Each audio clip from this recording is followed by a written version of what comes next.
నమస్తే అండి. నమస్తే సార్. ఈ ఉండవల్లి అరుణ్ కుమార్ గారు తెలుసు కదా, ఈ మేధావి కాదు మేధావి మాటలు ఒక సందర్భంలో మాట్లాడిన మాటలు ఒకసారి నేను చెప్తాను, దాని మీద మీ విశ్లేషణ కావాలి, ఒక్కసారి వినండి. నేను మిమ్మల్ని రిక్వెస్ట్ చేసేది ఏంటంటే, ఇలాంటి ఎంక్వైరీలు కనుక ఏమైనా చేసినట్టయితే ఒక్క విషయం తెలియజేయండి నా కోసం. ఏంటంటే రామోజీరావు గారికి చిట్ ఫండ్ కంపెనీకి సంబంధం ఉందా లేదా? ఎందుకంటే రామోజీరావు గారు అబద్ధం చెప్తున్నారా, చిట్ ఫండ్ కంపెనీ వారు అబద్ధం చెప్తున్నారా? ఎవరు అబద్ధం చెప్పినా వాళ్ళకి పెర్జురీ అనేది అట్రాక్ట్ అవుతుంది. పెర్జురీ అంటే ఆన్ ఓత్, కోర్టుల్ని తప్పుదోవ పట్టించడం. ఈ రెండు కూడా కోర్టులో వేసినవే. రామోజీరావు గారు కోర్టులో వేశాడు ఇది నాదే అని, మార్గదర్శి చిట్ వారు కోర్టులో వేశారు నా మీద వేస్తూ ఇది మాది, రామోజీరావుకి సంబంధం లేదు అని. ప్రభుత్వం వారు ఏమన్నా ఇది రామోజీరావు గారిదా కాదా తెలిస్తే, ఒకవేళ చిట్ ఫండ్ కంపెనీ చెప్పినట్టు రామోజీరావుకి సంబంధం లేదనుకుంటే నేను ఆ కేసు ఓడిపోయినట్టు ఆ వేసిన డ్యామేజ్ కట్టేసి నమస్కారం పెట్టి వచ్చేస్తాను. నేను మిమ్మల్ని రిక్వెస్ట్ చేసేది ఏంటంటే, కోర్టుల్ని తప్పుదోవ పట్టిస్తున్నారు రామోజీరావు గారు అంటారు. 6 కోట్ల ఆంధ్రుల్ని తప్పుదోవ పట్టిస్తున్న జగన్మోహన్ రెడ్డి, ఎలా చెప్తారు దీని గురించి? మీరు వినిపించిన వీడియోలో ఉండవల్లి అరుణ్ కుమార్ గారు ఉన్నారు. ఆయన స్వయం ప్రకటిత మేధావి. మరి అది ఇంకా ప్రజలు గుర్తించలేను సార్. ఆయన వల్ల రాష్ట్రానికి ఏమైతే ఎలగబెట్టిండేది ఏమీ లేదు. పార్లమెంట్ సభ్యుడిగా పనిచేసినప్పుడు కూడా ఎలగబెట్టిండేది ఏమీ లేదు. ఏ రోజు కూడా నేను ఎంపీగా నన్ను గెలిపించినందుకు గాను నేను ఇవి చేశాను, నా పార్లమెంటు నియోజకవర్గానికి సంబంధించి నేను ఇవి చేశానని చెప్పి ఏ రోజైనా ఒక డైరీ పట్టుకొని వచ్చి ఒక్క మాట అయినా చెప్పాడా సార్? లేదు. దాని తర్వాత పురుషులందు పుణ్యపురుషులు వేరయ్యా అంటారు సార్. పురుషులందు పుణ్యపురుషులు వేరయ్యా. ఈయన ఒక పుణ్యపురుషుడు అనమాట. ఈయన తీరు, ఈయన మాట, ఈయన చేసే శాస్త్రలు, ఈయన చేసే మీడియా ముందు ప్రకటనలు కానీ మాటలు కానీ వేరు. అందుకే మహానుభావుడు ఎప్పుడో రాశాడు పురుషులందు పుణ్యపురుషులు వేరయ్యా అని. ఈయన చంద్రబాబు నాయుడు గారు రాగానే ఎక్కడా లేనటువంటి రాష్ట్రంలో అవినీతి జరిగిపోతూ ఉంది, అది జరిగిపోతూ ఉంది, ఇది జరిగిపోతూ ఉంది అని చెప్పేసి లేనిపోనివన్నీ ఉవ్వెత్తున కెరటంలా ఎగిరెగిరి పడతాడు సార్. సముద్రంలో కెరటాలు ఉంటాయి కదా, ఆ మాదిరిగా కెరటాల మాదిరిగా ఎగసిపడేది అనమాట. జగన్మోహన్ రెడ్డి గారు అధికారంలోకి రాగానే ఆ కెరటం కాస్త చల్లబడిపోతుంది.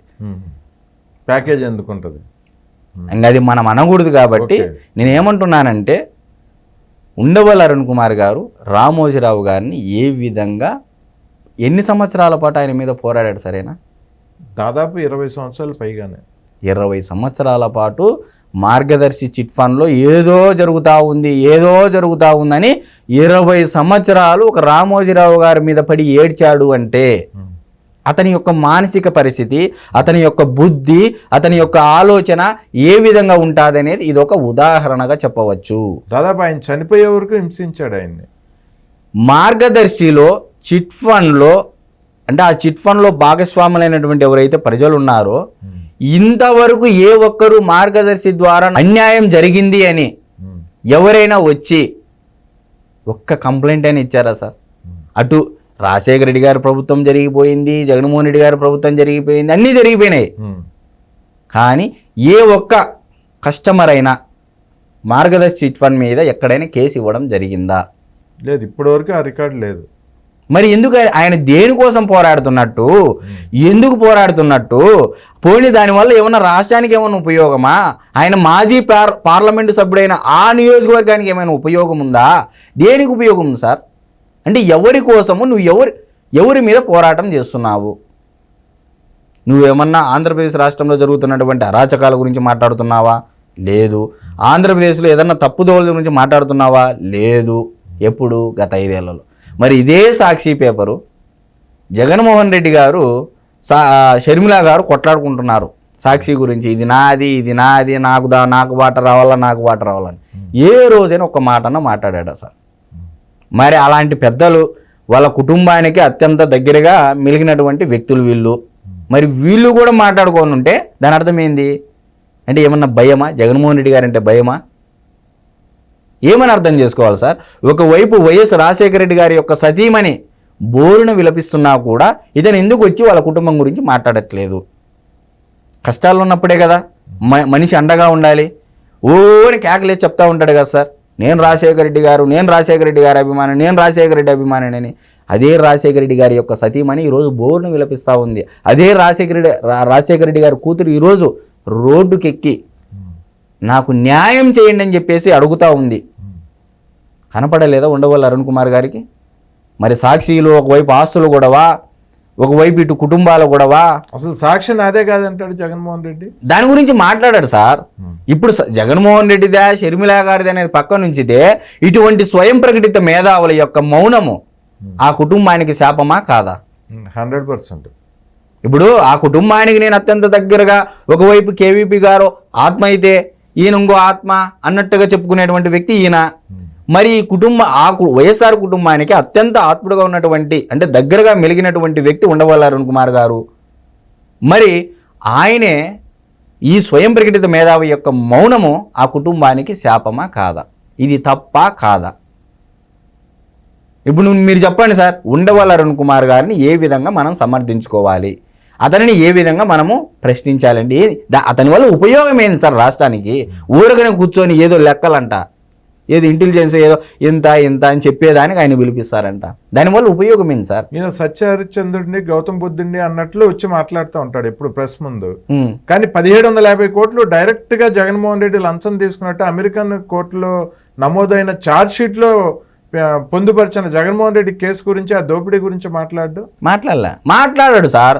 ప్రొఫెసర్ కె నాగేశ్వర్ గారైనా, ఉండవల్లి అరుణ్ కుమార్ గారైనా, తెలకపల్లి రవి అయినా, ఆయన ఎవరుగా చాలా మంది ఉన్నారు మేధావులు, దేవులపల్లి అమర్ గాని మొత్తం సార్. వీళ్ళంతా ఎందుకంటే ఒక తప్పును మీలాంటి పెద్దవాళ్ళు, చాలా జీవితాన్ని చూసిన వాళ్ళు కూడా, మీరు కూడా సమాజంలోకి వచ్చి ఒక తప్పును తప్పు అని చెప్పడానికి ఎందుకు మీకు వెనకడుగు వేస్తున్నారు?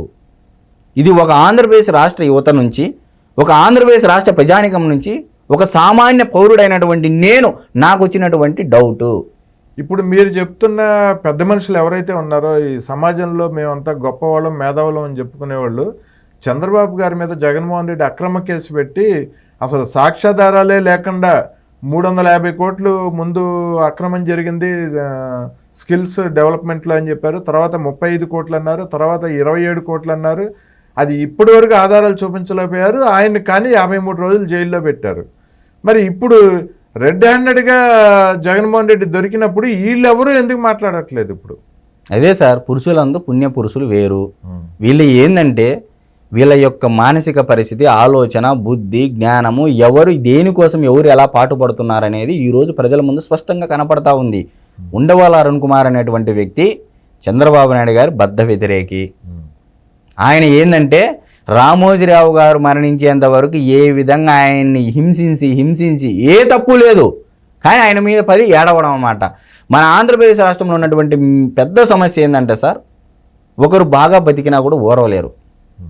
కష్టపడి రామోజీరావు గారు కష్టపడి పైకి వచ్చిన మాట వాస్తవమా కాదు సార్? 100%. ఒక కేంద్ర హోంశాఖ మంత్రులైనటువంటి అమిత్ షా గారే స్వయంగా రామోజీరావు గారి ఇంటికి వచ్చి వెళ్ళిపోతారు. నీ స్టాండర్డ్ ఎక్కడ, ఆయన స్టాండర్డ్ ఎక్కడ? అది ఏ ప్రభుత్వమైనా సరే దేశంలో ఆయన యొక్క, అంటే ఆయన సమాజానికి చేసినటువంటి సేవ. ఏమయ్యా ఉండవల్లి అరుణ్ కుమార్, ఈరోజు నేను డైరెక్ట్గా అడుగుతున్నాను, నువ్వు ఒక మాజీ పార్లమెంట్ సభ్యుడివి, నువ్వు ఆంధ్రప్రదేశ్ రాష్ట్రంలో వరదలు వచ్చినప్పుడు, తుఫానులు వచ్చినప్పుడు ఎంత సహాయం చేసావు నువ్వు ప్రజలకి? ఎంత సహాయం చేసావా నువ్వు?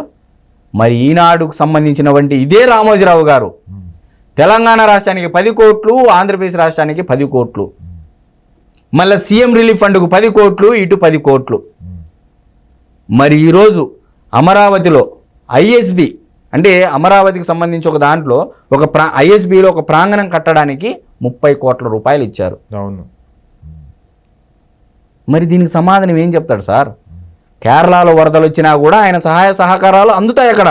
అవును. నువ్వు ఏమి ఎలగబెట్టినావయ్యా? నువ్వు పదే రామోజీరావు గారి గురించి మాట్లాడతావు. ఏమి ఎలగబెట్టినావు నువ్వు? రాష్ట్రానికి నువ్వు ఉద్ధరించినది ఏముంది? నీకంటే మామూలుగా కష్టపడి పని చేసుకుంటాడు సార్, ఒక పానీపూరి బండి పెట్టుకోనో లేకపోతే ఒక బేల్దారి పని చేసుకునేటువంటి కష్టపడే వ్యక్తి తను నిజాయితీగా కష్టపడి ట్యాక్స్ కట్టి అది మద్యమైనా తాగుతాడు, లేకపోతే వస్తువైనా కొంటాడు. నీ వల్ల ఉపయోగం ఏముంది రాష్ట్రానికి అంటున్నా. నువ్వు నిజంగా మాజీ పార్లమెంట్ శాసనసభ్యుడు, నీలో చిత్తశుద్ధి ఉంటే నువ్వు తీసుకున్నటువంటి పెన్షన్ డబ్బు ఏదైతే ఉందో అది ప్రభుత్వానికి ఇవ్వు. నీ సొంత డబ్బేం వద్దు, ప్రజల నుంచి నువ్వు అందుకునే డబ్బే రిటర్న్ ప్రభుత్వానికి అందజేసేయి.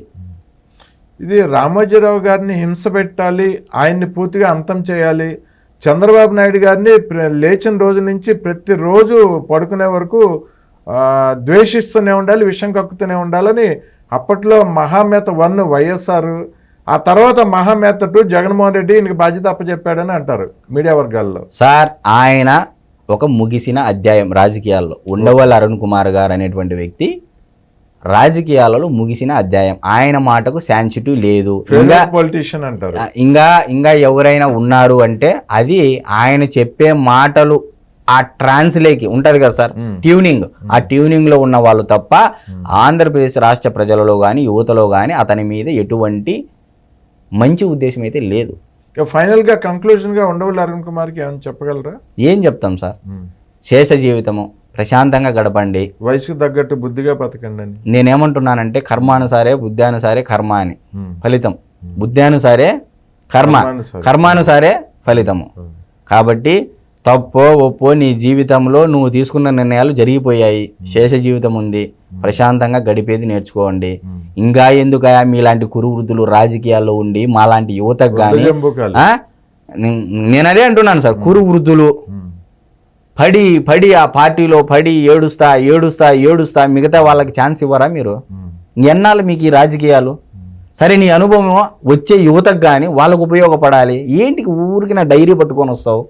కాబట్టి ఆ డైరీలో రామకోటి రాయాల్సిందిగా, ఆయన ఒక ఉత్తమ బ్రాహ్మణుడు కాబట్టి రామకోటో లేకపోతే విష్ణు సహస్రనామ పారాయణమో లేకపోతే రామాయణ మహాభారత కావ్యాలు అంటే ఇవి ఉంటాయి కదా సార్, భగవద్గీత శ్లోకాలు కానీ ఇవన్నీ చదవండి. చదివి కొద్దిగా జీవితం పట్ల జీవిత సత్యం తెలుసుకోండి, పరులకు ఉపకారం చేయండి, అది పుణ్యము, పరులకు అపకారం చేస్తే అది పాపం అని తెలుసుకోండి అని చెప్పేసి నేను మనస్ఫూర్తిగా ఉండవల్లి అరుణ్ కుమార్ గారికి చెప్పదలుచుకున్నాను సార్. ఓకే అండి, మంచి సందేశం ఇచ్చారు ఉండవల్లి అరుణ్ కుమార్ గారికి. చూద్దామండి ఆయన ఎంతవరకు ఆయన బుద్ధి మార్చుకుంటాడో, ఆయన ఎంతవరకు ఆయన వయస్సు తగ్గ పనులు చేస్తాడో ముందు రోజుల్లో మరిన్ని చూద్దామండి. థ్యాంక్ యూ అండి. నమస్తే.